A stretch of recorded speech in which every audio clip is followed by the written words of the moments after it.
Ya sebenarnya pada perdagangan hari ini menarik ya, karena kita tahu rata-rata pasar tuh masih berekspektasi ini BI ini masih akan menahan suku bunga ya secara konsensus untuk minggu ini yang akan dilaksanakan RDGB-nya besok dan besok lusa ya seperti itu. Jadi ya kita tahu kan ini sangat penting sekali karena akan mempengaruhi tulang punggung indeks ya saham-saham finansial. Kita tahu perbankan itu kan menjadi tulang punggung indeks karena big-nya perbankan gitu. Nah dengan keputusan suku bunga ini akan sangat mempengaruhi profitabilitas dari saham-saham perbankan ini. Ya kita tahu dengan naiknya suku bunga dan ada potensi turunnya profit margin gitu. Nah dengan nantinya ini suku bunga masih akan ditahan secara konsensus ya mengatakan masih akan ditahan ya hari ini kita bisa lihat sumringah pada perdagangan hari ini ya.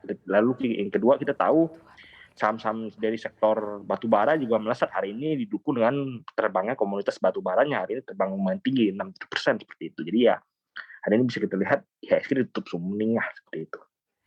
Baik, Mas Putra, ini kan jika kita lihat dari 11 sektor, seluruh sektor ini mengalami penguatan, khususnya sektor energi yang mengalami menjadi penggerak gitu dari IHSG hari ini. Apa sih sebenarnya yang menjadi laju fundamental dari sektor energi ini, Mas Putra?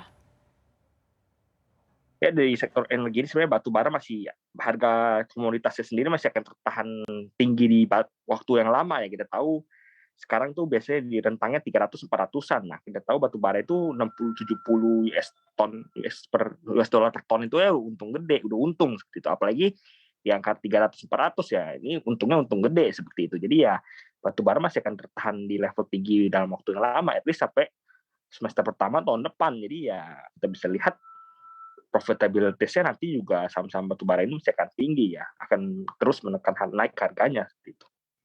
Oke, artinya memang, masih cukup menarik ya untuk dilirik saham-saham batubara ini. Dan apakah Anda melihat kalau misalkan harga batubara di kisaran 300-400, utamanya 400 dolar per ton ini akan Ya. menjadi new level psikologis gitu bagi batubara gitu? Karena kalau kita melihat memang performanya yang cukup menguat di tengah permintaan yang cukup banyak gitu dari berbagai negara khususnya di Uni Eropa. Ini akan berdampak seperti apa terhadap saham-saham batubara, Putra? Ya ini sebenarnya kalau dibilang ini akan ditekan level kemarin-kemarin sudah tembus 400 ya, tapi kita tahu nih levelnya saat ini tuh level abnormal, nggak mungkin bertahan tinggi di level 400-300 itu dalam waktu yang sangat lama.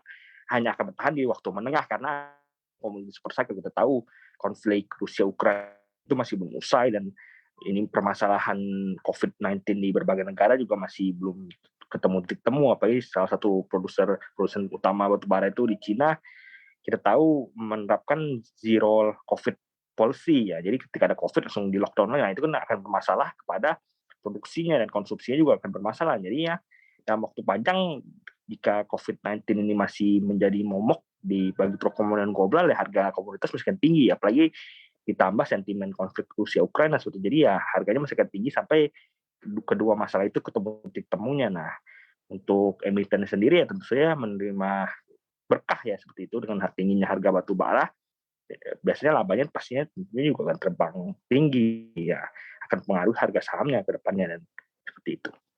Baik, Mas Putra, ini kan kita juga ketahui ya bahwa di tengah naiknya suku bunga acuan di beberapa bank sentral di negara-negara lain gitu. Nah, besok Rabu dan Kamis Bank Indonesia ini akan menggelar rapat Dewan Gubernur. Ya, ini sejauh apa RDG ini akan menjadi sentimen bagi pergerakan IHSG dalam 2 hari ke depan? Ya tentunya ini perlu sangat menarik nanti ya, kita tahu secara konsensus rata-rata house terutama house-house lokal itu masih mengatakan masih akan stay di level terendahnya 3,5. Nah, jika memang stay nantinya BI tidak akan memberikan kejutan yang masih stay di level 3,5 ya itu berarti kabar baik bagi pasar modal kan. Kita tahu seperti yang saya katakan ini darahnya indeks ini kan saham-saham finansial, saham-saham perbankan besar seperti BCA, BBRI dan ini sangat berpengaruh terhadap naiknya atau stay-nya suku bunga. Ya, dengan naiknya suku bunga akan mengurus profit margin, akan mengurus laba ya menjadi sentimen negatif bagi sahamnya sebetulnya. Dengan disebutnya konsensus bahwa kemungkinan besar masih akan stay di level 3,5, ya berarti masih akan menjadi sentimen positif bagi indeks.